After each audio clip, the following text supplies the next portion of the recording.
Trey was the game. Ô, Chapa, eu tô nervoso para fazer essa entrevista. Sejam muito bem-vindos. Eu ia fazer a apresentação do nosso convidado de hoje, mas eu tô me sentindo aqui como se eu estivesse reunindo dois colegiais que não se veem há um certo tempo. Então, eu dispenso a minha apresentação. Tiagão, por favor, faça as honras. Fala, galera. Mais um The Link Podcast no ar. E esse, para mim, é muito, muito especial, porque faz parte da história do Show Radical, faz parte de toda a nossa trajetória. E agradecer o Matheus pela oportunidade de estar aqui junto em mais um The Link Podcast e de trazer praticamente um irmão meu, que é o Andinho, hoje grande ídolo das duas rodas nacional e mundial. Quando eu digo duas rodas, não é só a bike, que ele é um atleta do ciclismo BMX profissional, topo, não vou falar o topo do Brasil, que já ficou para trás muito tempo, topo do mundo, hoje figura facilmente entre os 10 melhores do mundo. E a história do Andinho, não sei se ele explicou um pouco, Matheus, ela vem de um sonho de um pai apaixonado por moto, que iniciou na bike com o intuito de preparar o filho para a moto, mas quando foi ver era tarde demais, não dava mais para sair da bike e criou essa história aí única no Brasil. Não existe outro atleta no Brasil que tem a trajetória do Andinho, que tem o currículo do Andinho, que tem a história do Andinho. Então, para mim, e esse pai que fez o Andinho é o mesmo pai que fez o Show Radical. Se o Show Radical hoje existe, se eu faço todo o trabalho que eu faço, foi porque um dia o pai do Andinho chegou em mim, nós dois, eu brincava de bicicross, o Andinho já treinava, e o pai dele falou, cara, vai realizar teu sonho, vai ser quem você é de verdade, que como atleta você não vai vingar não, mas você tem um potencial diferenciado aí, que dá para ajudar o esporte de outra maneira. E eu acreditei tanto nisso, e nunca duvidei que hoje a gente está onde está aí no meio das duas rodas, também internacional já. E é um círculo assim, nós somos uma família. Tanto que o pai do Andinho hoje é padrinho do meu filho, então não somos do mesmo sangue, mas se hoje eu tenho uma família, essa família é a Souza aí do Andinho. Seja bem-vindo, Andinho. Depois dessa quebrou o gelo, tenho certeza. Obrigado, Chapa. Tá louco, você me emociona aí com tantas palavras de carinho. Obrigado, Matheus, por me receber também. Tamo junto aí. E vamos para cima aí no podcast, Chapa. Isso. É legal porque vai ser bom hoje, porque eu já vou começar falando um negócio aqui, Thiago. Já vou te alfinetar. Só uma pergunta, Matheus. Esse é o 15º episódio? Uhum. Show de roda. Pode me alfinetar agora. Andinho, o Thiago, em vários podcasts, ele falou assim, porque o pai do Andinho é louco. O pai do Andinho é retardado. E ele sempre fala assim, e agora tu tá aqui, eu quero saber qual que é a história por trás desse pai louco que transformou o Anderson Souza no atleta que ele é hoje. Putz, pior que ele é louco mesmo. Pior que isso não é nem alfinetada, ele é louco mesmo. Ele sempre teve essa visão mais para frente do que a minha e na época do Chapa também. E graças a ele foi, como o Thiago disse, foi o que colocou a gente onde a gente está hoje. Então, eu sou muito grato a ele. Claro, tem várias pessoas que me ajudaram aí ao longo dessa trajetória, mas ele, com certeza, foi o mentor de tudo isso. É uma das partes mais legais, eu acho, do esporte, principalmente moto ou bike, sempre tem muita influência da família, sempre tem ou um pai que é muito aficionado, ou a família toda, um irmão mais velho, alguma coisa assim, sempre tem um envolvimento da família para o atleta chegar lá onde ele chega, né? Esse final de semana... Pode falar, Andinho. Aqui, meus amigos, tudo aqui que eu treino, a rapaziada que treina junto comigo, todo mundo começou também para andar de moto. Minha turma aí que a gente treina junto, todos eles tiveram a história parecida, que começaram a andar de bike para eventualmente passar para o motocross, mas acabou ficando bike mesmo.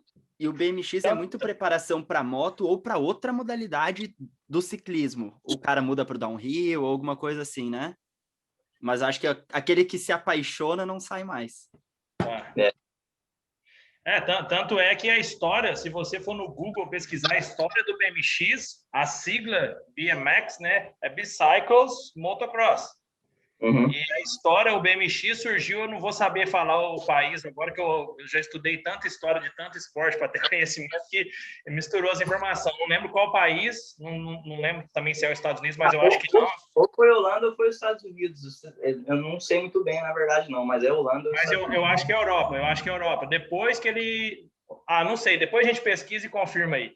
Mas algum dos dois, a molecada começava a pegar as bikes e imitar. Quando surgiu o motocross, a criançada não tinha igual tem hoje. Hoje já tem pré-bike elétrica, mini moto elétrica, que vem pegando igual o meu moleque aqui. Já está com 1 ano e 3 meses, eu boto ele em cima até do braço do sofá e faço ele acelerar.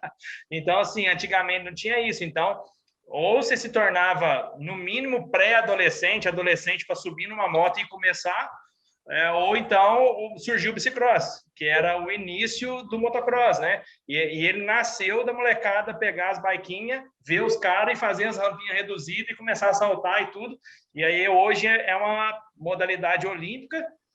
Quem entende de 2 rodas, eu já vi vários caras, inclusive o próprio Cadeira, que teve aqui com a gente no podcast falando que a modalidade mais técnica do mundo que existe em cima de 2 rodas é o bicicross. Não tem nada mais preciso, né, cara? Que deixa o cara mais perfeito em cima da bicicleta do que o bicicross.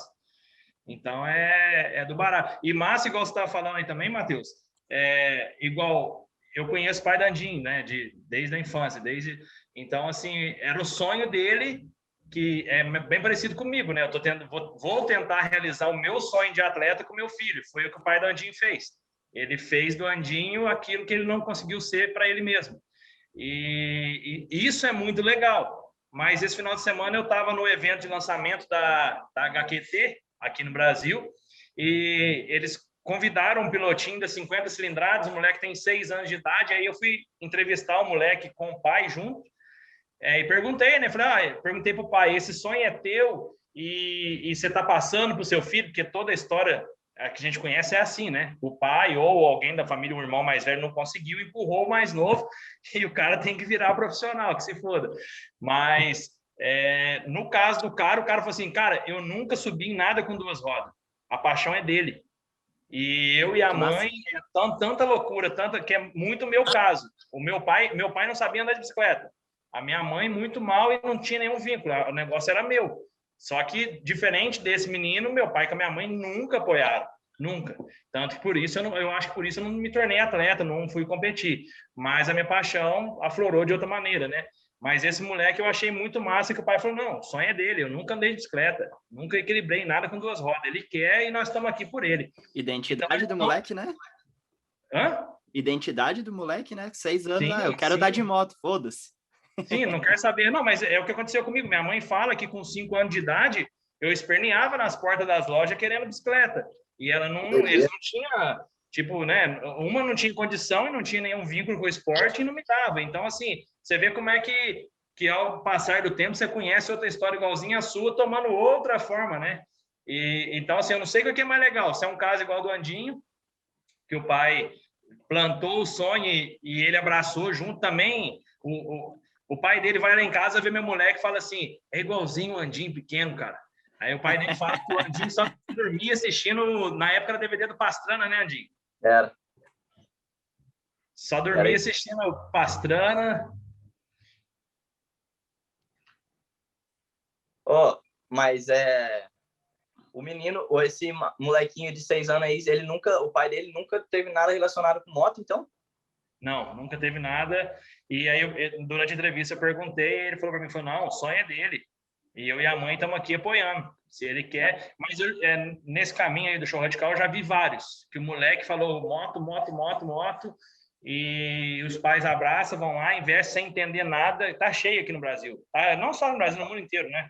Os pais entram de cabeça sem entender nada, gastam um horror de dinheiro errado, porque quando a gente entende, você fala, não preciso gastar com isso, que isso aqui é desperdício, né? Mas quando não entende, aí pega os espertão que já são do meio, né? Não, mas você tem que comprar isso aqui, você tem que pagar isso aqui, você tem que fazer esse curso e tal. E assim vai indo, né? Moleque com 5 anos com dinheirão em cima. É. Fala lá, Andinho, tu ia falar. Falta de apoio, quem não vai ter, pelo menos, bom, é isso, né? Pelo menos vai ser igual nós, né? Que ralou. Mas o Thiago falou um negócio antes que é interessante, da criação do BMX, e aí me veio uma memória que eu nem lembrava mais que existia, que estava aqui arquivada. Eu acho que boa parte das pessoas que... A primeira bicicleta foi uma Aro 20. Porque, sei lá, a gente tem 5, 6, 7 anos de idade, a gente não vai pegar uma bicicleta com aro grande, a gente pega uma bicicleta de aro 20. E aí o sonho de consumo, na minha época, era uma Pro X. Só que isso era outro nível, Pro X era muito cara. Então eu tinha, sei lá, uma imitação de Pro X, e a galera no bairro tinha Pro X, e aí tu fazia aquela pista, 2 saltos, uma rampinha, botava umas pedras, fazia... Acho que todo mundo... Tijolo e uma madeirite. É, assim, tipo aí isso. na hora que passava, quebrava a madeirite, a roda batia no tijolo e... Cara, passava a tarde inteira em cima, andando em círculos, ou botava então uma garrafa, um copo plástico para fazer barulho de moto, mas era aro 20. Sempre foi aro 20 que iniciou. E aí depois, tá, vai para moto, vai fazer alguma outra coisa, mas tu continuou na aro 20. E o Thiago falou ali que o Cadeira disse também da parte técnica e tal, e é uma das coisas que eu mais tenho curiosidade em relação ao BMX ou ao bicicross. Porque a roda é pequena, a bicicleta é muito leve e vocês são muito fortes. Tipo, eu não consigo entender a técnica por detrás, porque precisa muita. Como que tu transforma, tipo, como que tu bota tudo isso junto pra, sei lá, descer a rampa de largada muito rápido, saltar muito baixo, bater no cotovelo. É insano, cara, é muito insano. Falar a verdade, eu nunca nem parei para pensar nisso, que se eu pensar, eu fico até com medo. Mas eu acho que a técnica a gente constrói ela quando pequeno, né? Desde quando eu comecei, na realidade, quando meu pai me colocou na pistinha, foi ali que começou a parte técnica, sempre crescendo, desde pequeno, andar na pista o máximo possível, e só depois de grande, depois que o moleque resolver mesmo que quer seguir a carreira no esporte, daí sim começar a fazer um trabalho específico de força e explosão e tudo que um atleta de BMX precisa para descer essa rampa aí desse jeito que você está falando. Mas eu acho que o mais importante quando começa a andar de bike é passar o máximo de tempo em cima da bike, na pista e deixar lá, que é assim que vai criar a técnica, é assim que acho que vai formar um piloto de elite de ponta. Não sei se... Acredito que deve ser assim também no motocross, né? Quanto mais tempo você passar em cima da moto, mais técnico você vai ficar. Eu não manjo muito, mas eu acredito que deve ser assim. Acho que com tudo, na real, né? Quanto mais a gente fizer podcast, melhor o podcast vai ficar. Quanto mais o Thiago fizer fotografia, melhor vai ficar. Mas é louco porque no esporte tem uma coisa muito, muito subjetiva, muito única, que eu posso passar todo esse tempo do mundo. Parece que sempre tem um cara, que aí vai ser o Andinho, que tem alguma coisa a mais que é natural, parece, sabe? Que aí o cara vai lá e faz acontecer. Isso é muito louco, porque o esporte meio que separa. Eu posso treinar, e parece que sempre tem um cara que não treina e o cara é muito bom. O cara é foda. O cara vai lá e faz o que todo mundo fica uma semana treinando. E no BMX tem vários, assim, porque eu lembro quando ia nas pistas de... Não tinha pista de BMX em Caxias do Sul, na cidade que eu moro, mas tinha mais de interior, e na época eu andava de moto, eu ia ver a pistinha, uns caras de chinelo de dedo, indo lá e mandando as rampas, assim, velho. Aí eu ficava tipo, porra, velho, eu tô aqui treinando, tô aqui pulando, tô me dedicando e nada. Eu acho que, na realidade, eu acho que isso acontece mais no Brasil. Não sei se é porque a turma do Brasil está acostumada a ralar mesmo, mas, ao meu ponto de vista, eu enxergo mais talentos e pessoas que realmente não precisava treinar bastante para ter essa técnica, esse desenvolvimento. Eu conheço bastante, tem bastante no Brasil. Eu acredito que tenha mais no Brasil do que aqui. Não sei se é pela história mesmo de vida, de tudo que a gente passou. Mas, na real, eu enxergo isso aí que você está falando não mais no Brasil do que aqui. É que, na real, agora você está no topo do mundo. E quando você está no topo, no top 10, igual você está hoje, batendo guidão com as referências mundiais, que inclusive você é uma delas, aí o que o Matheus falou tem todo sentido até um certo nível, que aí é onde você falou que acha que isso é dentro do Brasil, porque dentro do Brasil o nível está inferior do que daí. Então, até um certo nível, vamos dizer, um exemplo fácil que a gente tem aqui na nossa cidade, o Igor. O Igor era um cara que ele ficava 3 meses sem ir na pista e você estava lá treinando, ele era muito forte, muito técnico e competitivo. Às vezes, quantas vezes que quando você estava teve uma fase da tua adolescência, você teve um déficit de crescimento ali e você treinava, o cara chegava e punha do lado. Então, assim, quando está em transição de nível, eu acho que é igual o teu nível hoje na bike, é igual eu vejo o nível dos caras na moto. A gente vê no próprio Supercross aí, os caras que foram pais, tiveram filhos, Ken Rock, sei lá, e Tomac, a performance dos caras é perceptível que um fiozinho de cabelo já caiu, porque o cara já não é mais o mesmo. Ele desce da moto, ele vai para casa, ele tem um outro sentido de vida agora. Então, eu acho que quando chega no mais alto escalão de qualquer modalidade, onde uma noite dormida faz a diferença, aí acaba essa história, né? Mas, lógico, quando tá todo mundo treinando igual, com equipamento igual, na melhor pista do mundo, aí eu acho que o cara que tem um talento específico a mais tem uma vantagem, né?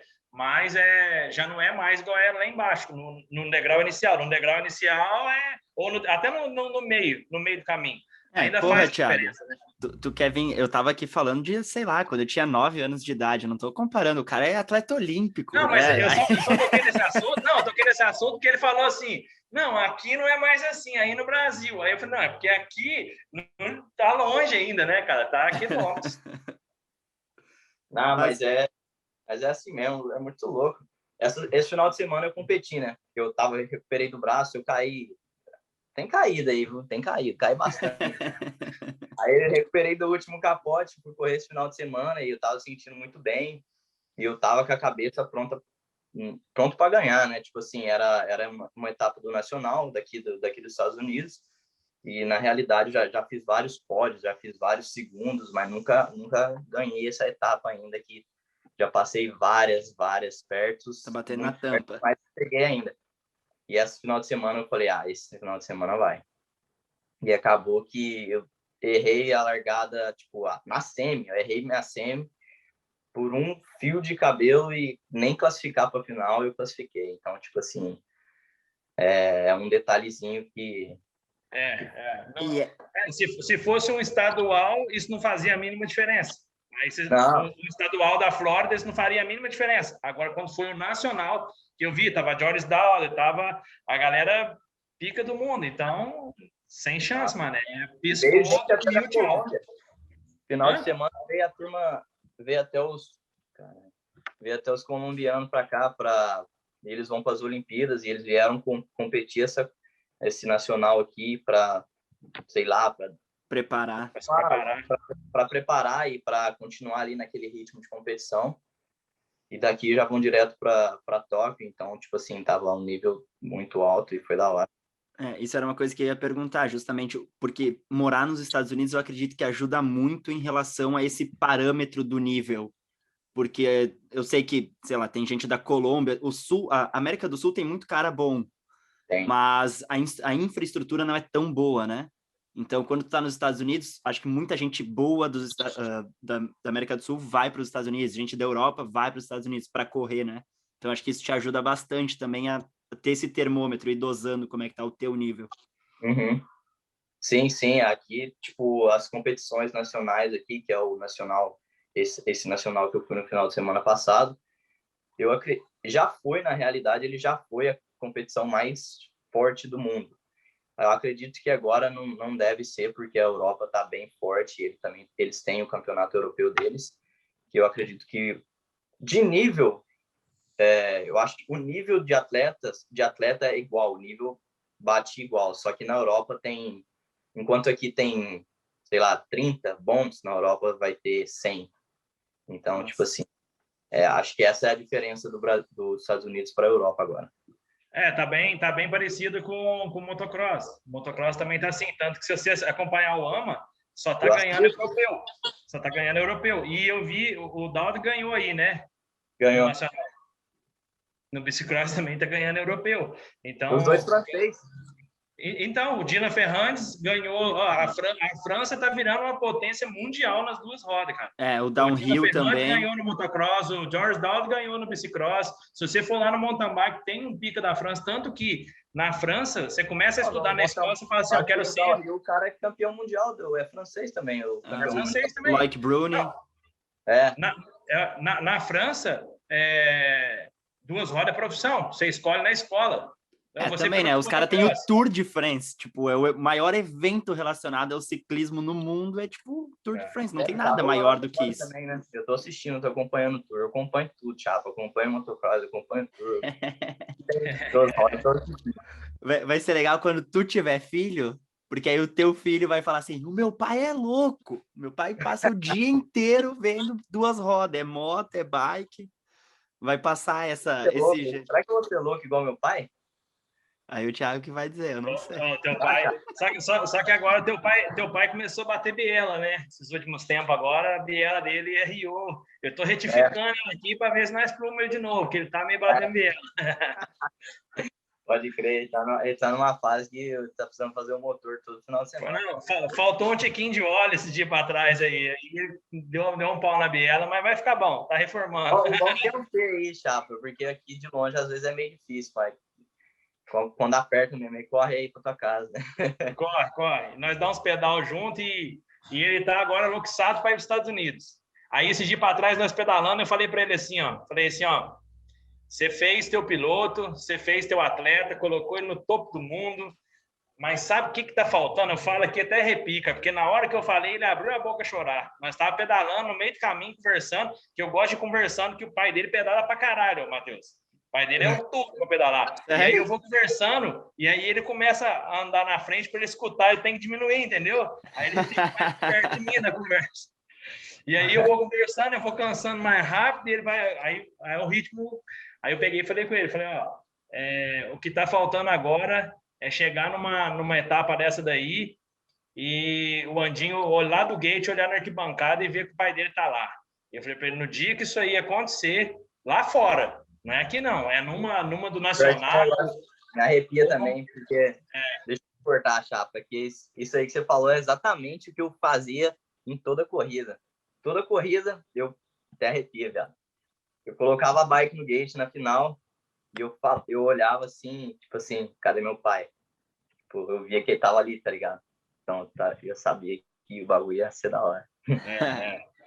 E, cara, tem até uma foto, muito antiga essa foto, o Andinho moleque, cabeludo, cara. O pai dele, tiraram a foto, o pai dele tá assim, ó. Desse jeito, assim, xingando ele. E eu não lembro se você tinha ganhado a prova, ou se tinha ficado em segundo. Tipo assim, tinha muita prova que o Andinho ganhava, cruzava em primeiro, o pai dele já estava esperando a linha chegar. Pô, você errou ali, você errou lá, você errou lá. Tinha ganhado. Por isso que eu falo que o pai dele é louco, entendeu? Então, nesse dia, Chapa, no pedal, eu falei para ele. Falei assim, ó, você construiu o atleta que ele é, você colocou ele lá no topo do mundo, mas, cara, quando a gente começou toda essa trajetória, show radical, Andinho, tudo, eu lembro de uma vez a gente foi para São Paulo, o pai dele tinha uma Belina velha, cara, caindo os pedaços. A trava da Belina, a maçaneta, era um alicate de pressão, porque a trava de dentro quebrou, ele pôs o alicate de pressão, trancou o alicate para virar a maçaneta. O carro era muito velho. Eu quero muito conhecer teu pai, Andinho. Agora ele tá mais suave. Você não vai achar que ele é tão... Agora de borboletizou total. Agora é um coroa galã, então assim, mudou a vibe. Mas assim, tem que aproveitar, né? Não, a história ficou. E aí essa vez que a gente foi para São Paulo, tipo assim, ele falava, velho, tipo assim, a gente era fudido financeiramente, nós três, o Andinho, ele e eu. Cara, nós ia assim, chegava numa venda, falava, quanto que é o cigarrete? É 5. E a coxinha? É 3. Vê 2 coxinhas, então repartia para os 3. Era assim, contando o dinheiro mesmo, saca? Era muito fudido. E aí o pai dele falava assim, velho, meu filho vai disputar com os melhores do mundo. Aí, tipo assim, todos os pais aqui sonhando em ser campeão brasileiro, e o pai dele falava, campeão brasileiro é mais do que obrigação. Nós vamos ir pra... E, tipo assim, era tão longe da nossa realidade financeiramente, tipo, o Andinho sair do país, cara, que eu lembro de uma vez que eu saí junto com ele para o Mundial, cara, nós fomos nas empresas, que eu já tinha o jornal Show Radical na época, e tinha muito propaganda das empresas da cidade aqui no jornal, e eu conhecia os empresários. E eu e o pai dele, e a galera não acreditava muito no Andinho. Tipo assim, era só um molequinho andando de bike, e um pai louco, retardado, achando que isso ia dar futuro. Era assim que ele era visto. E eu fui de porta em porta pedindo, aí um deu R$100, outro deu 50, aí foi até encher o valor que precisava para mandar o Andinho para o Mundial. Eu lembro que nós fizemos vários corre desses. E, tipo, hoje, quem o Andinho é, onde ele está, o nível que ele está nos Estados Unidos, no mundo, assim, velho, é inacreditável. É, tudo que o pai dele fez. E é isso que eu falo. Tipo assim, o pai dele falava com plena convicção de que ia mandar ele para fora e que ele ia estar no topo do mundo. E aí e aí foi nesse dia eu falei com ele, falei, cara, você fez tudo isso, você escreveu essa história e você ainda não saiu daqui para sentar numa arquibancada, numa etapa do Nacional, e ele alinhar no gate do lado do Conor Fields, do lado do George Dowd, e olhar lá para a arquibancada, e um olhar no outro e falar, hoje é o dia. Aí na hora que eu falei isso, teu pai desclipou o pedal, parou de bruçou no guidão e água, filho. Chorou igual menino. E eu chorando junto, porque nós somos criados juntos, né, velho? E eu tinha acabado de chegar dos Estados Unidos agora. Eu tinha acabado de vir dessa viagem. E ele falando, que assim, ele tá sonhando demais, e ele quer vazar embora para os Estados Unidos e ficar direto com o Andinho, entendeu? E eu falei, cara, vai com calma, porque não é assim. O Andinho sabe muito bem disso. Ele, como atleta, daí é um pouco mais fácil, mas para você ir trabalhar, igual você tá aí, né, Hernando? Come o pão que o diabo amassou todo dia. E cada dia uma rasteira diferente, um soco na boca do estômago diferente. Eu falei para ele, velho, vai por 20 dias, pega uma etapa top, acompanha ele, faz umas amizades, conversa com os caras, sente o clima, volta.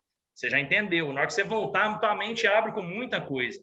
E depois começa, eu acho que tem que ir umas 2, 3 vezes para depois querer pular definitivo, porque se chegar, apesar que tem um Andinho aí, já tem toda a estrutura, muito amigo brasileiro, mas chegar direto eu acho que é meio...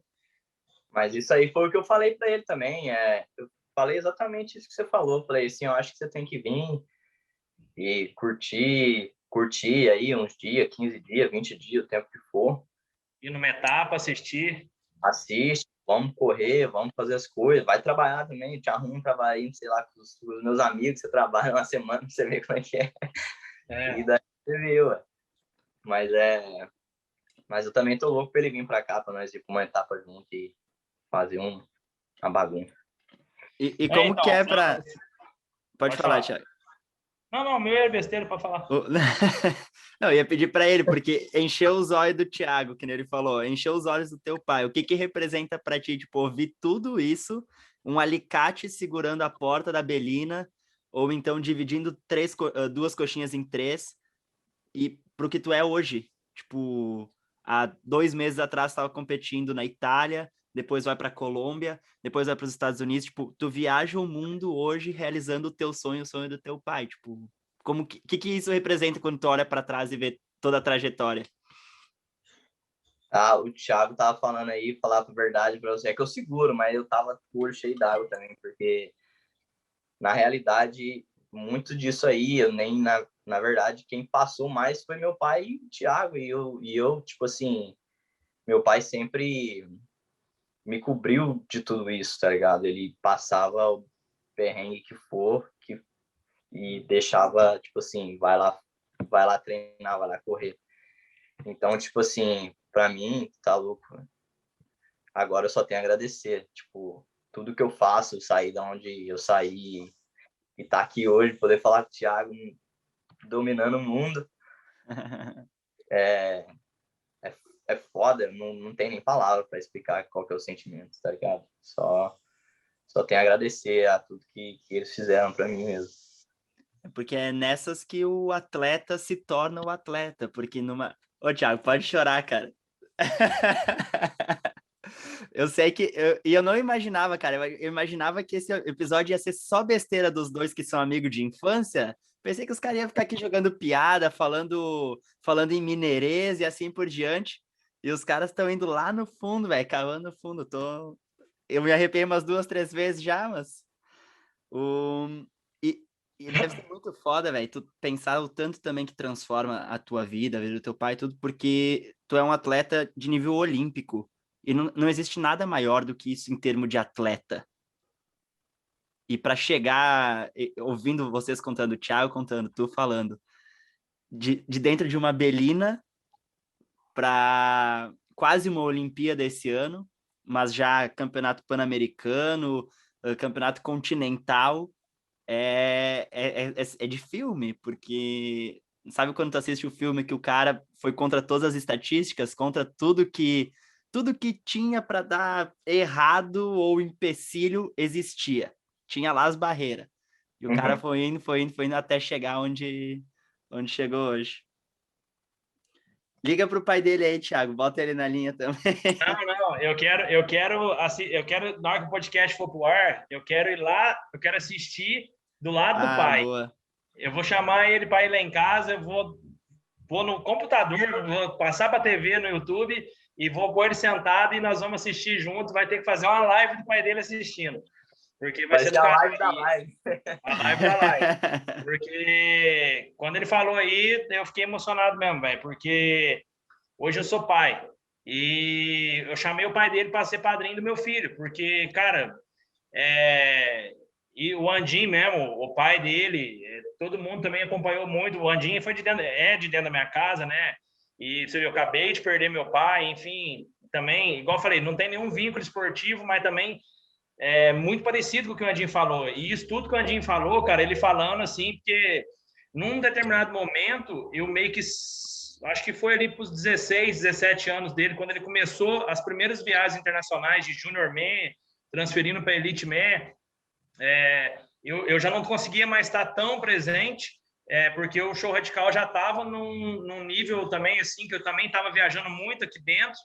E assim, cara, até chegar ali, eu acompanhei muito disso, cara. Eu lembro certinho, cara, o Anderson se fudeu financeiramente, o pai dele, de atrasar a conta dentro de casa, de deixar, cara, se tivesse que ficar sem água, sem luz, sem compra de mercado, ficava, mas o moleque estava sempre no pente fino. E é isso aí que a gente falou, igual hoje que eu tenho meu moleque ali e eu venho... essa história toda tá gravada no meu DNA. Eu vivi isso, ninguém me contou. Por isso que eu emocionei. Na hora que eu vi ele falando ali, cara, eu tava ali aquele dia. E ele tava sempre... E assim, o bicicross, assim como todo esporte de duas rodas, eu acho que não existe esporte de duas rodas que é para classe média baixa ou classe baixa. O esporte de duas rodas é classe média alta, classe alta, é tudo muito caro. Então, geralmente, quando você está lá no gate, o cara que está do seu lado ali tem uma condição, no nosso caso, sempre era difícil alguém abaixo da gente. E se tinha alguém abaixo da gente, a gente estava ajudando ele também.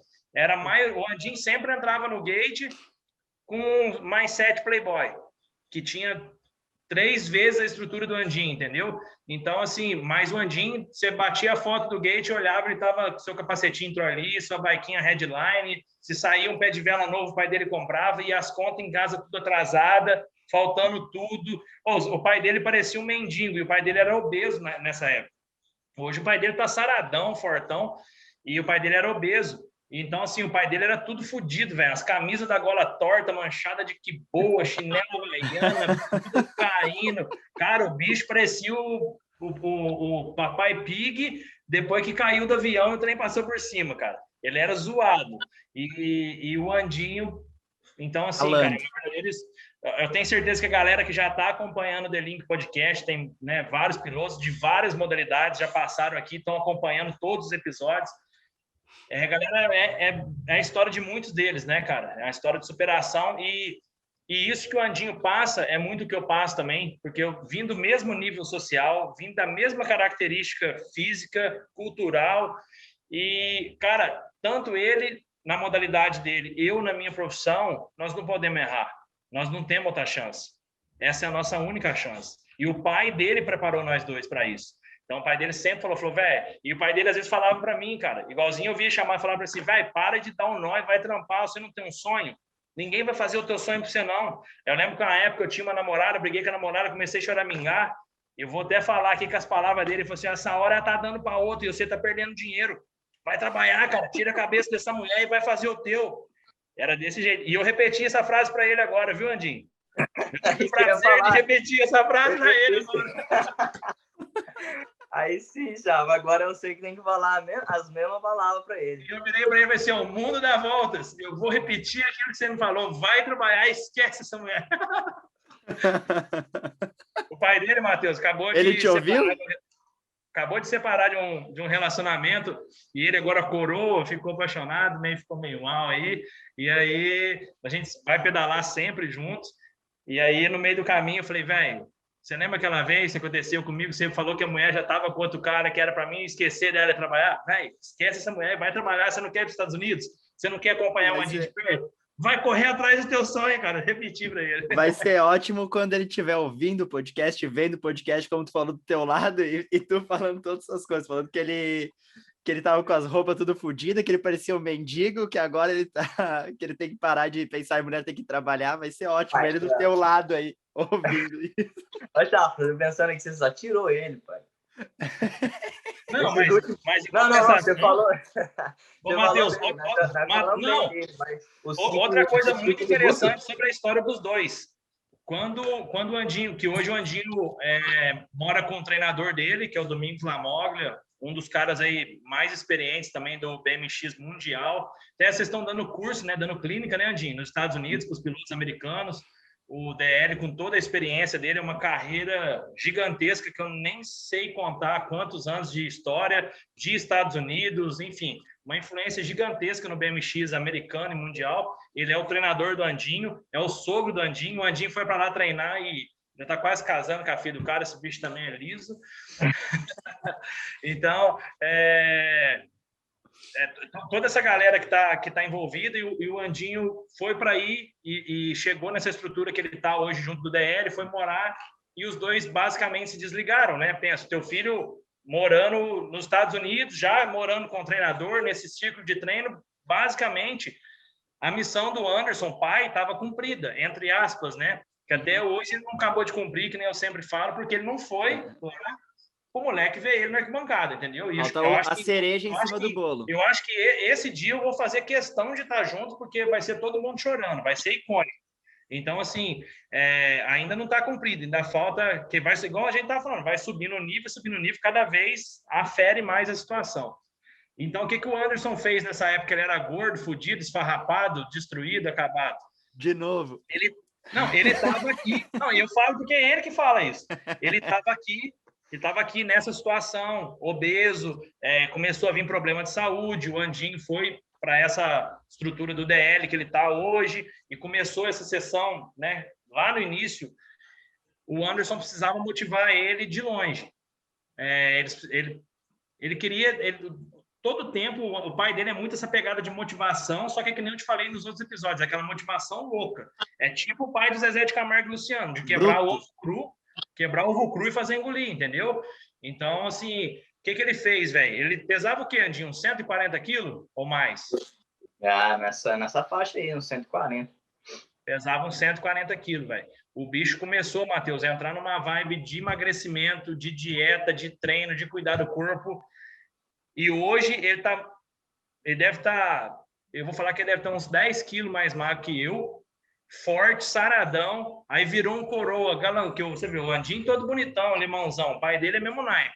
Agora virou um coroão, as novinhas tá tudo pirando nele, bombadão, fortão. Então, tipo assim, isso também me marcou muito, porque, tipo assim, a transformação que ele fez daqui, quando os dois soltaram a mão, todo esse vínculo dessa carreira, e o Andinho foi ficar aí junto com o DL, ele quis mandar uma energia para o Andinho, assim, ó, você tá ralando aí, eu vou ralar aqui, vou mudar minha vida por você.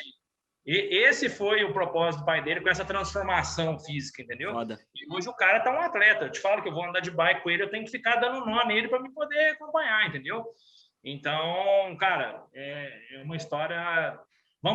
Quando o Show Radical estiver bem grande, tipo o tamanho do canal off, nós vamos transformar isso em filme. agora o pai, agora teu pai, Andinho, agora ele vai ficar feliz, porque ele ouviu toda a parte que o Thiago foi lá e marretou ele, agora o Thiago passou a mão, tá tudo certo, ficou... É, agora ele falou aquele galanzão e tal, Não. ganhou os créditos tudo de volta. Eu ia te pedir antes, que eu falei que tu quase foi para uma Olimpíada, depois de tudo que aconteceu, corona, isso e aquilo, as Olimpíadas não se sabia se ia ter ou se não ia ter, o que ia acontecer. No final das contas vai ter, as delegações estão se organizando para ir para Tóquio já, de várias modalidades, e por muito pouco a gente não está falando contigo aqui agora nas vésperas da tua estreia nas Olimpíadas. E eu queria ver contigo o que representa ser um atleta olímpico, porque eu fiquei falando isso antes, eu toquei nesse assunto antes também, mas, como eu falei, atleta olímpico eu acho que é o que tem de maior quando tu imagina em nível. Porque quando tu fala em Olimpíadas, é 2, 3 de cada país, que são os melhores caras de cada país. E tu tava lá, tá nesse grupo seleto. Então, como que é esse clima de Olimpíada? O que tá passando na tua cabeça nesse momento, com tudo que tá acontecendo? Putz, a cabeça na realidade agora tá a milhão, na verdade, que na questão de que eu poderia estar lá para disputar e não para representar, tá ligado? Eu acho que isso é o que tá mais que me pega mais, porque se eu tivesse lá, eu ia estar lá para competir, não para falar que eu sou um atleta olímpico. Então, eu acredito que competir em umas Olimpíadas acho que é o ponto mais alto do atleta, é o pico que um atleta pode chegar e infelizmente não foi dessa vez, mas eu fico feliz com o nível que eu tô e com tudo que eu conquistei, mesmo não estando lá, o nível que eu tô seria um nível para disputar uma medalha e representar mesmo o Brasil. Então nessa questão eu tô bem tranquilo, mas ainda com essa fome de um dia chegar lá e daqui 3 anos, que agora vai ser em 2024, vai ser mais perto, esse ciclo olímpico vai ser mais curto. Daqui 3 anos, eu acredito que eu ainda vou estar ainda melhor, mais preparado psicologicamente, fisicamente, e com certeza eu vou trazer muita alegria para todo mundo que me apoiou e me trouxe até aqui. E a idade, tem algum corte de limite de idade, alguma coisa assim, no BMX para competir? Eu acho que nas Olimpíadas, você fala? Isso, nas Olimpíadas, desculpa. Um nível mais, tipo, mais velho ou mais novo? Não, por exemplo, assim, eu sei que alguns esportes tu tem, por exemplo, lógico, não tem a mínima comparação, mas a seleção olímpica de futebol masculino, por exemplo, tem, sei lá, os atletas têm entre 17 e 22 anos e só pode ter um ou dois com mais de 22. No boxe também, os atletas têm que ser mais jovem, alguma coisa assim. Não, no BMX não tem, na verdade, um limite de idade, mas sim você precisa se tornar profissional, que é com 17 anos. Daí você precisa começar a competir já nessas categorias profissionais, que seria Júnior e Elite, para você poder competir nas Olimpíadas. Mas geralmente o piloto que é Júnior no BMX ainda não vai estar pronto para competir. Então acho que a faixa etária, assim, a média de quem está competindo nas Olimpíadas agora no BMX seria de entre 25 a 30 anos, 25 a... Que vai ser a faixa etária que tu vai estar na próxima Olimpíada. Porque tu Sim, tem 25 já? sim, eu fiz 25 esse ano, na próxima com 28 e quem sabe uma outra depois de 2024 com 32. Aí, tem tempo ainda. Não foi nessa porque não era para ser, então. Eu estava ouvindo ele comentar aqui, eu ia até frisar, né? Mais um episódio da história do jeito mais difícil. E que nem eu falo, velho, todo mundo que é forjado à base da dificuldade, o valor é diferente. Eu penso, né? Até acompanhando de perto a trajetória do Brasil no Motocross das Nações, e a trajetória que o pai dele traçou para ele. O pai dele, ele tinha 16 anos, o pai dele queria que ele fosse campeão da Júnior, que era para 17, 18. Quando ele era campeão da Júnior, o pai dele já queria que ele corresse elite para já disparar nos top 8 da elite ali, para sempre adiantar o processo. Então, assim, a gente sabe que ainda tem tempo. Não estou falando isso para puxar o saco, porque ele é praticamente um irmão meu. Estou falando isso como um repórter que eu sou, a experiência que eu tenho de esporte, baseado em números e estatísticas. Ninguém no Brasil nunca fez o currículo que ele tem. Nunca fez. Se você pegar o currículo do cara mais próximo dele, é recheado de quase. Quase fui, quase consegui, quase. O do Andinho, ele foi terceiro lugar no Mundial de BMX, foi para a final, a primeira vez na história do BMX brasileiro que um atleta do Brasil foi para a final e ele fez terceiro lugar. Histórico. Ninguém nunca fez e, por enquanto, ainda não tem outro feito igual. Só por aí você já... Fora todos os outros, do Latino, Pan-Americano, Pan e caralhada 4. Então, assim... Mas eu, né, com a minha profissão, dentro do esporte, eu enxergo que era a hora dele ir, vir o primeiro choque, o primeiro susto, e na próxima Olimpíada ele chegar, né? Hoje ele vai competir com os caras que ele já enfia o guidão no meio, ele já sabe o que é, porém não tem experiência olímpica, né? Então acho que ele adquiriria experiência olímpica e, que nem ele falou, ele está pronto para disputar, porque ele já disputa, é os caras que ele bate guidão o tempo todo. Acho que são 20... Bom, não esqueci agora, 24 atletas, eu acho, que vão competir as Olimpíadas no BMX masculino. 4 deles estavam competindo esse final de semana aqui. E é, tipo, 4 que tem chance de medalha, entendeu? Então, tipo assim... Que tu sabe que tu não tá distante deles, eles não estão em outro nível, tu tá batendo guidão, como o Thiago falou. Todo final de semana, isso que é o bom de viver aqui, de poder competir aqui. Mas e como que funciona, então, a escolha desses 24 atletas? Porque se tu tá batendo guidão com os caras, tu tem um currículo bom, tudo, por que bateu na trave dessa vez? Então, na realidade foi o seguinte, o ranking olímpico, existe o ranking olímpico que inicia 2 anos antes das Olimpíadas e o ranking mundial, que é o ranking, ele não tem fim, é um ranking mundial que vai estar lá todo ano. Tipo pontos corridos, assim, todo ano. Todo ano. Todo ano ele se renova, mas está lá todo ano. E o ranking olímpico ele começou no final de 2018. E no final de 2018 eu tive uma lesão no braço, enfim. O ranking foi rolando e até em 2020 eu estava ali, acredito que 100 pontos atrás do primeiro colocado. Não, na verdade 200 pontos atrás do primeiro colocado no ranking. E no caso do Brasil, existe também o ranking das nações. No caso, o Brasil estava em 10º, acredito, 10º ou 9º, e nessa posição o Brasil tinha direito de levar um atleta só. E como eu fui o segundo do ranking... Tu era o primeiro brasileiro. Foi o primeiro brasileiro do ranking olímpico.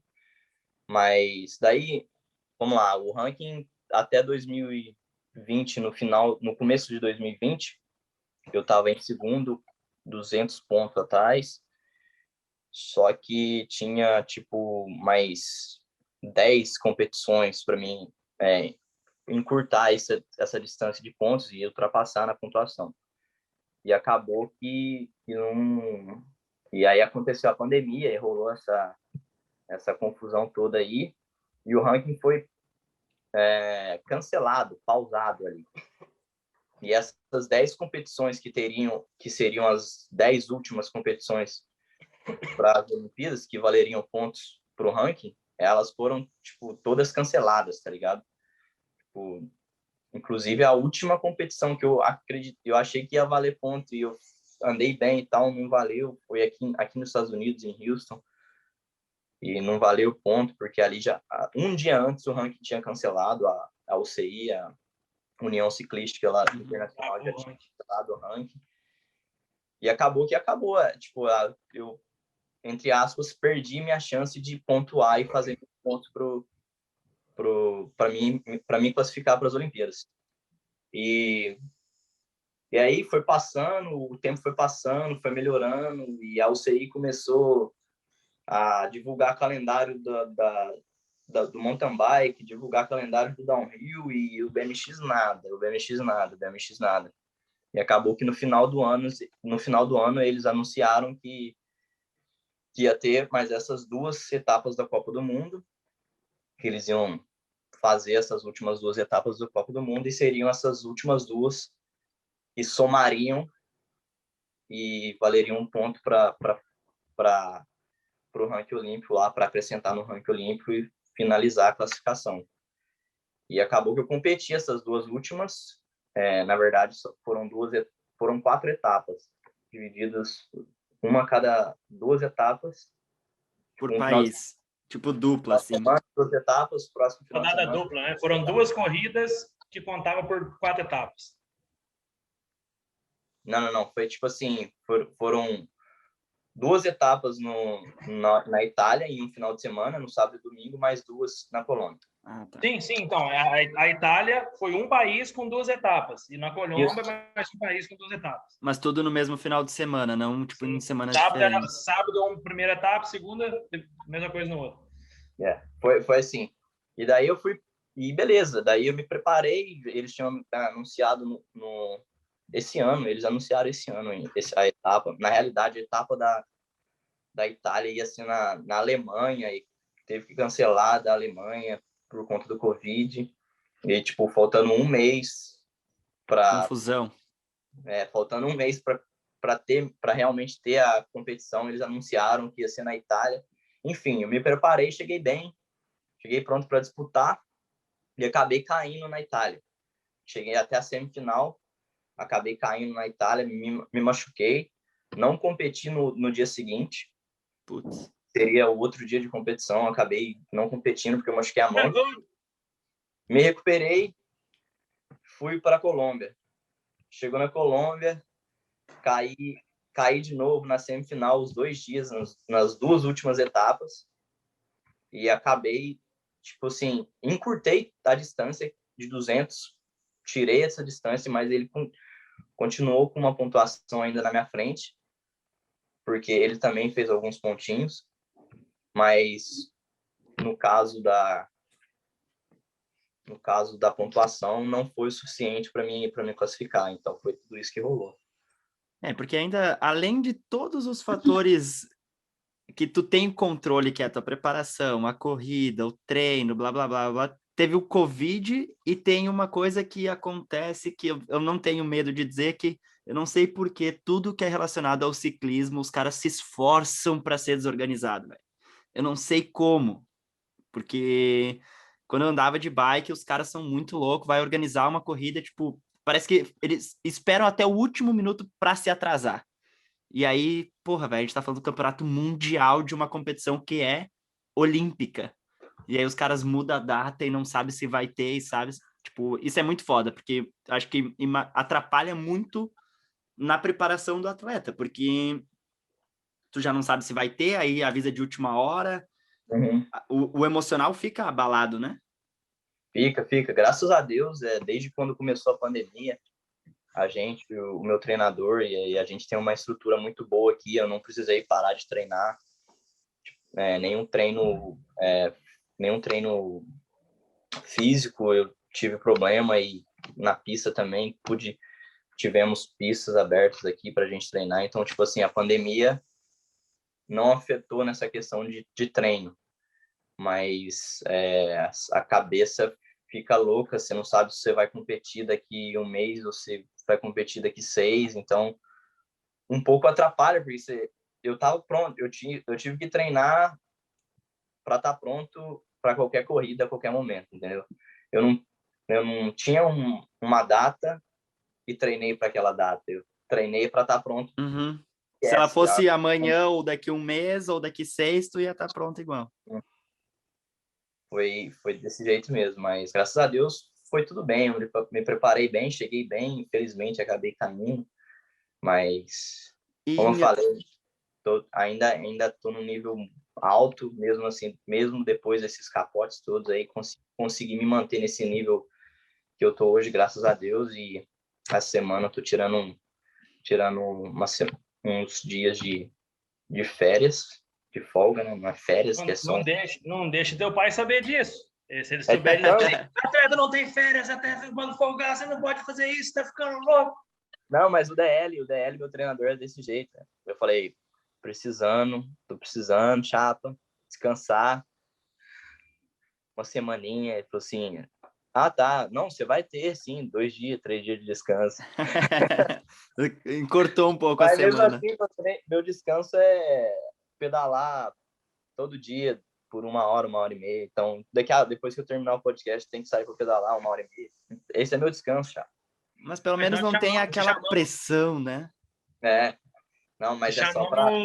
Te chamamos na semana certa pro podcast, então, porque se te chama na próxima, eu já estava. Você me chamou, eu já estava pronto. Eu te falei, foi rápido. Você viu que não deu nem vamos fazer, bora, tô pronto. Ainda bem. E até acho que a gente pode começar a se encaminhar, que eu sei que tu tem que pedalar e o Thiagão tem agenda apertada. Só uma última dúvida. Em ano de Olimpíada tem campeonato mundial, assim, tipo a etapa única? Ou só fica... Então, é isso que eu ia falar. Eu tô essa semana agora mais tranquila. Não, continuo treinando, óbvio, tô fazendo esses pedal recuperativo, mas semana que vem eu já volto pesado, que hoje é dia 6, daqui 1 mês e meio vai ter o campeonato mundial. Na Itália? Ah, tá. Depois das Olimpíadas, no meio do dia 20 de agosto. Dia 20 de agosto vai ser o campeonato mundial, então... As Olimpíadas é quando? Esse mês, no final desse mês. Começa agora. Então, 2 semanas depois já é o Mundial. Um mês depois, na realidade, né? As Olimpíadas. Quase 2, 3 semanas depois. É isso mesmo. E até você estava comentando aí a respeito da pontuação e tudo. Uma coisa a gente tinha certeza, né? Que se você não se classificasse pelas suas próprias mãos, você não iria. Você sempre soube disso, né? Você sabe que a tua única chance era ir lá e fazer o que você sabe fazer. E, inclusive, até comentei com a minha esposa, né? Que a gente é bem fã dele aqui. Minha esposa também segue, acompanha. Ela tenta entender o porquê. Aí, no dia que deu o boom, que saiu o bafafá ali, o Andinho não foi outro piloto e tal. Ela falou, mas por que esses caras são burros, mulher, né? Esses caras são burros, tem que levar o Andinho melhor, tem que levar o Andinho, não sei o quê. E aí eu comecei a explicação, né? Não, funciona assim, tal. Mas tem um método de preparação também, né? Que não vamos entrar em detalhes, mas se fosse alguém que quisesse realmente disputar a medalha das Olimpíadas, teria levado esse método de nível técnico, né, de preparação técnica, que ele está pronto. Ele é o cara que está pronto. E acabou, que nem eu falei, a gente sabia que se ele não entrasse pelas mãos dele, pelas mãos de mais ninguém, ele entraria. Existia a torcida para que ele não... que acontecesse o que aconteceu, mas... Por outro lado, também uma coisa que eu tenho muito comigo aqui, esse tipo de coisa acontece porque Deus quer.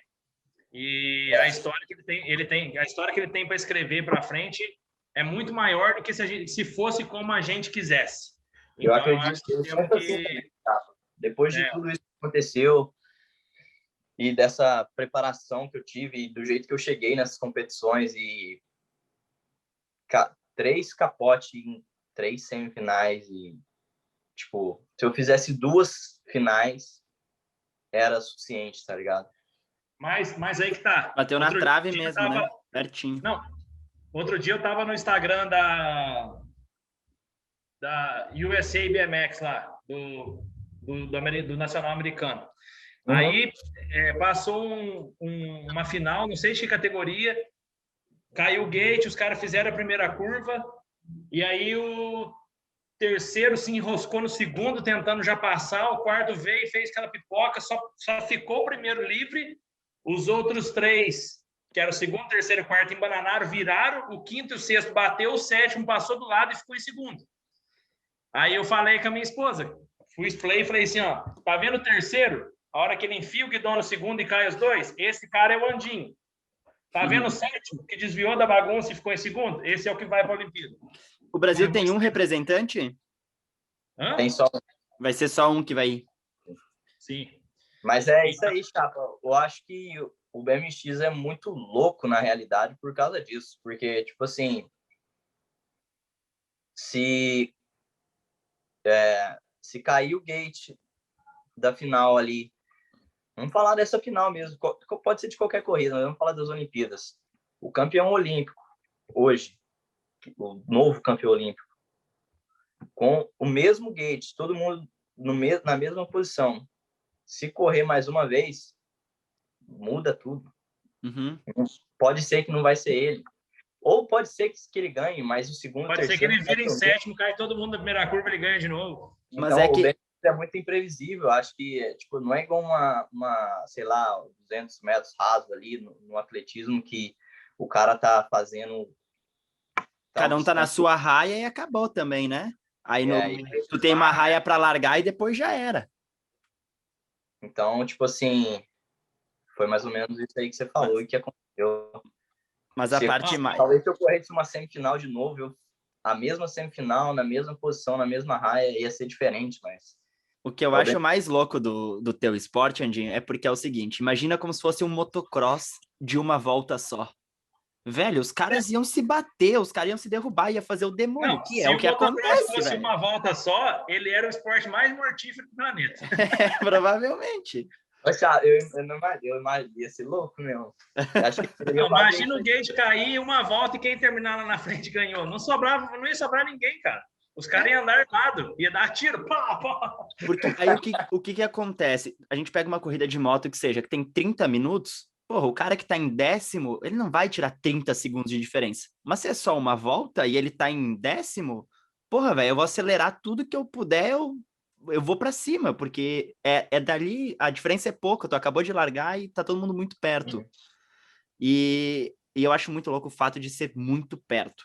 O bicicross, tipo, velho, é um guidão encostado no outro. A que velocidade que desce aquela rampa? Chega uns 60 km por hora. E aí tu tá saltando e, tipo, batendo guidão e fazendo uma curva numa parede. Velho, vocês são muito loucos. Basicamente, vocês são muito loucos. Dá tempo de pensar em algo? Ou é tudo... Como que é na hora? Dá pra pensar assim, putz, eu tenho que pensar que eu tenho que ultrapassar aquele cara, que eu tenho que pedalar aqui, que eu tenho que saltar ali. Eu acho que a primeira, na realidade, por o BMX ser tão rápido assim e ter ser tão perto ali na largada e tudo mais, a gente treina bastante treino de força e bastante primeira reta, treino de gate. Tipo, você precisa estar até o primeiro salto ali, seu guidão, com seu cotovelo na frente, porque se você tiver isso aqui para trás, você não vai conseguir colocar a bicicleta na frente. Por isso que a gente treina bastante a primeira reta. Mas até a primeira curva não tem muito o que pensar. É você mirar lá a primeira curva e dar o seu melhor para chegar lá em primeiro. Depois da primeira curva, se você estiver numa terceiro, quarto ali, você consegue ver o que está acontecendo e tomar as decisões ali bem rápido, tá ligado?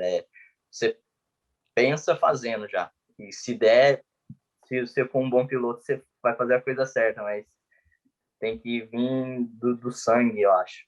Outro dia eu lembrei e falei até com a Milene também, que eu lembro, cara, você devia ter uns 15 anos, se eu não me engano, e você já estava nesse círculo aí de estar indo nas classificatórias para Mundial, essas coisas, etapa de Mundial, e eu lembro que você foi, e naquela época, um brasileiro passar das quartas, eu lembro que naquela época era icônico quando um brasileiro chegava na semi, era coisa de comemorar, nossa, o cara chegou na semi, o cara é bruto e tal, e você estava lutando para sair das oitavas, chegar nas quartas, e algumas vezes chegava nas quartas, teu pai já ficava felizão porque chegou nas quartas, e aí eu lembro que você veio para Varginha, e nós dando rolê, conversando, eu já estava andando de moto na época, acho que eu tinha minha primeira motinha ali, e aí você falou comigo assim, ó, Chapa, agora eu falei pro meu pai, ele tem que comprar um colete integral para mim da Elite Brace, aquele que veste inteiro, ó, que parece uma armadura. A hora que o meu pai me der aquele colete, velho, eu vou entrar na curva no meio dos caras sem medo de cair, porque eu tô com um pouco de medo, cara. A hora que o meu... Te juro, ele era molecote, velho. E ele falou pra mim, eu rachei o bico, tipo assim, você via nele que ele tava com sangue nos olhos, porque ele sabia que aquela entrada na primeira curva que todo mundo entra se esparramando é um ato de coragem. E tem uns malucão que entra furando. E muitas vezes dá certo. E o cara sai na ponta. E muitas vezes dá errado, embanana todo mundo e vira aquela pelota. E ele... Algumas dessas classificatórias, ele saiu no meio da pelota. E ele saiu com medo do tombo, porque não tinha uma proteção muito específica. Eu lembro que ele na época... Agora ele parece um bulldoguinho francês, né? Que ele é pequenininho e fortão. Mas na época ele era miudinho e ele tinha medo, cara. E aí ele falou para mim, falou, não, a hora que meu pai me desse colete integral, aí que esse cara tá fudido comigo, que eu vou entrar pra morte no meio da primeira curva. Você ficou gravado na minha cabeça. Eu lembro disso aí, tá? Eu consegui o colete, eu usei o colete. E agora anda só a camisa e o Pedro, tá cagando e andando, né? Aí eu vi que o negócio tava segurando, e daí eu falei, quer saber? Eu vou arrancar. Agora a armadura é de proteína. Tá, a armadura agora é de proteína. Agora consegui uma carcassinha. E na hora de escolher o gate, que faz diferença, com certeza faz, mas tem algum motivo de estratégia? Vou largar bem por dentro, vou largar por fora, porque vocês chegam, encaixa o último salto, tá todo mundo muito junto. Uhum. Então não sei se tem diferença no meio do lado. Desculpa. Tem. Geralmente o gate, a raia 1, né, que a gente fala raia, a raia 1 ela seria a mais rápida, porque ela vai te dar a preferência na primeira curva. Você tá na raia 1, você vai entrar por dentro. E daí vem a 2, a 3, a 4, a 5. Depende de como você está se sentindo. Se você estiver largando bem e se sentindo bem na primeira reta, a raia 1 é muito boa. Que você vai pegar vai reto e vai pegar a primeira curva por dentro. Às vezes, mesmo um pouquinho para trás, você consegue ainda virar na frente. Mas ali no gate, se você já não estiver largando tão bem, a raia 1 não vai ser tão boa, porque o cara da raia 2 vai dar um pedal e colocar o cotovelo na sua frente. Então, já não vai ser tão viável. Muita gente prefere a raia 8, porque todo mundo larga e vai amontoando para a raia 1 ali, por dentro.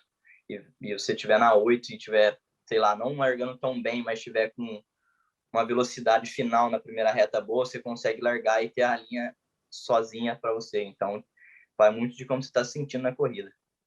E tem sempre o fator surpresa da sorte, porque tu nunca, como tu falou antes, é imprevisível. Numa dessas, tu tá por fora, tudo tranquilo, e aí alguém esparra, assim, vai pro lado, puf, derruba.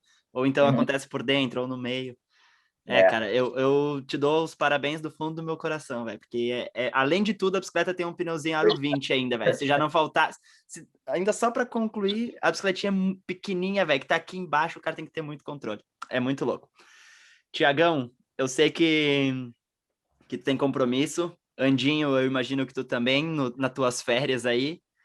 Eu queria te agradecer. Verdadeiramente é um prazer te conhecer finalmente, né? Porque eu ouvi falar muito do teu pai, eu ouvi falar muito de ti, das tuas histórias através do Thiago.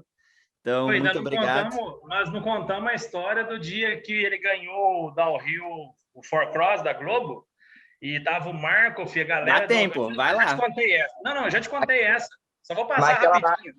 Acho que aquela lá, meu pai ainda estava no espírito...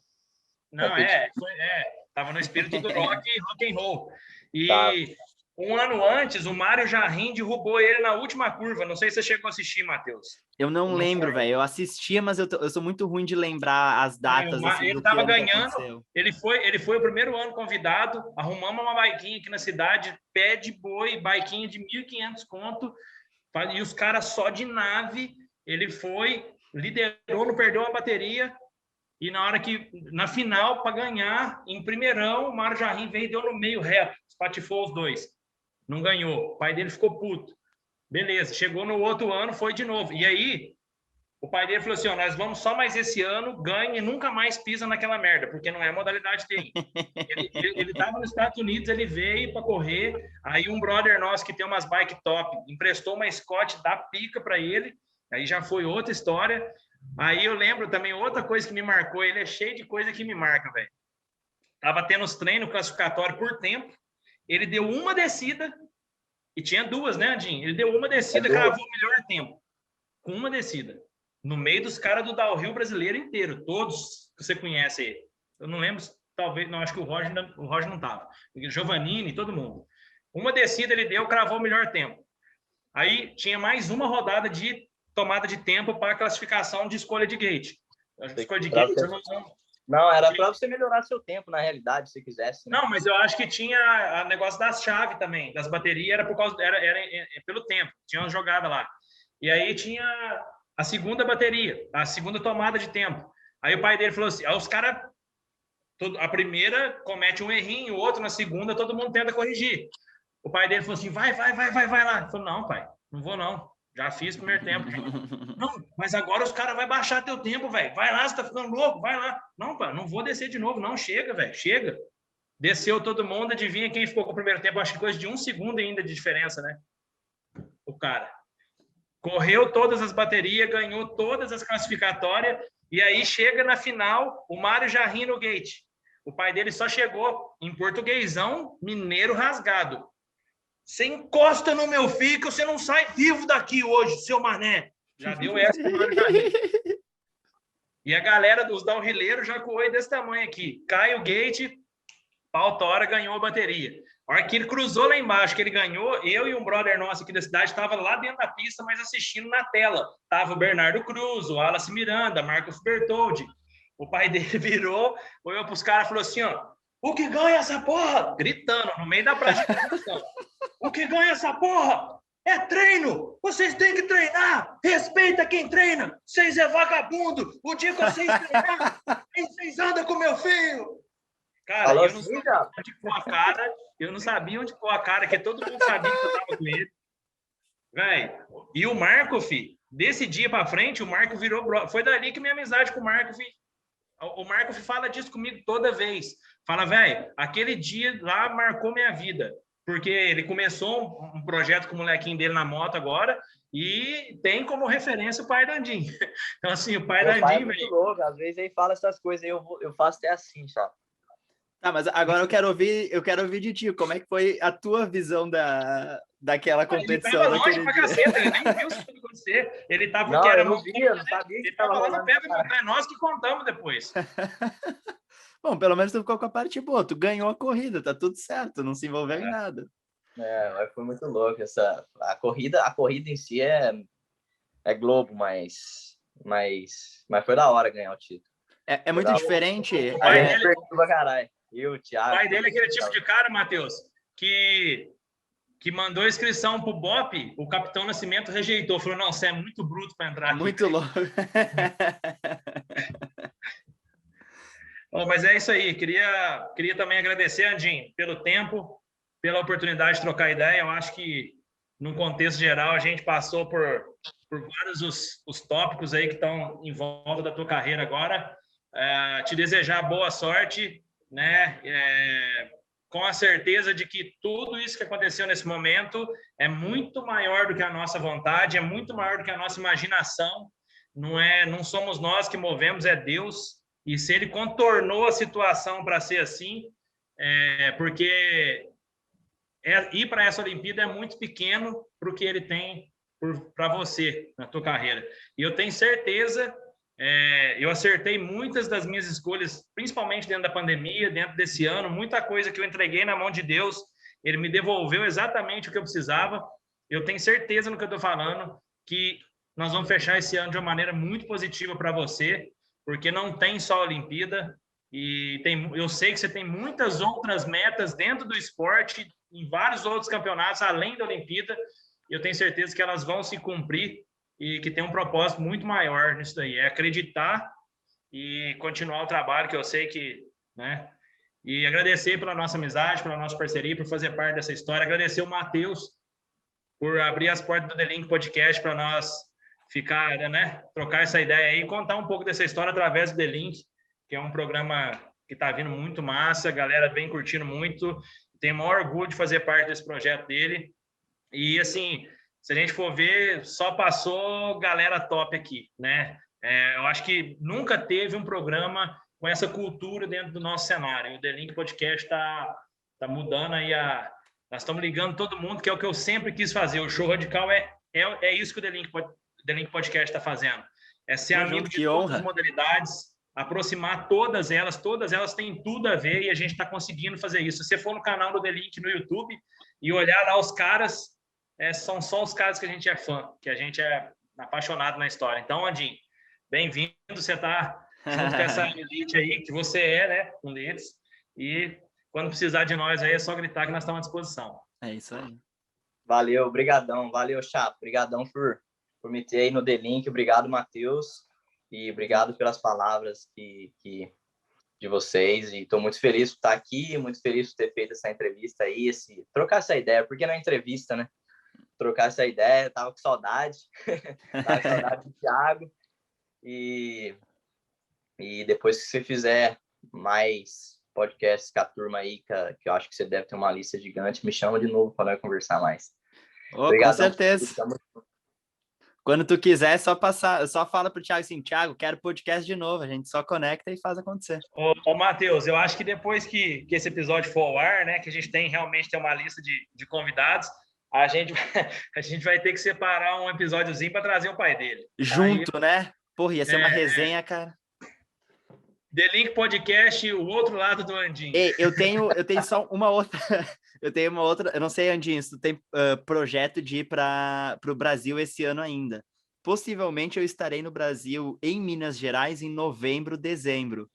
Se tudo os astros se alinharem, eu quero fazer esse podcast sentado, vendo o Thiago, vendo o teu pai e vendo. Eu quero assistir isso. Vai passar assim, ó.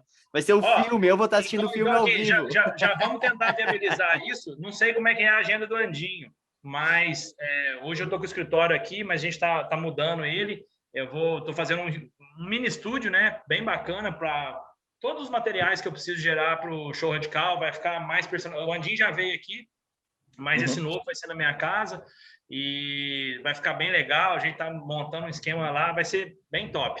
Estou comprando um sofazão justamente para esse tipo de projeto. Então, nós vamos estrear tudo lá no novo espaço do Show Radical, com o Matheus junto. Eu quero só ver essa resenha ao vivo. Eu não, acho que eu quero estar sentado, mas eu vou só escutar.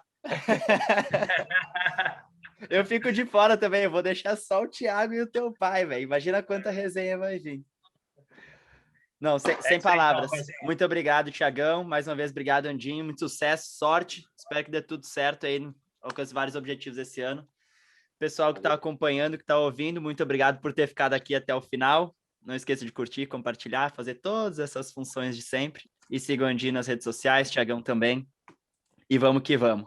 Obrigado e até a próxima. Valeu, Chapo. Obrigado, Matheus. Tamo junto. Valeu. É nóis. Valeu.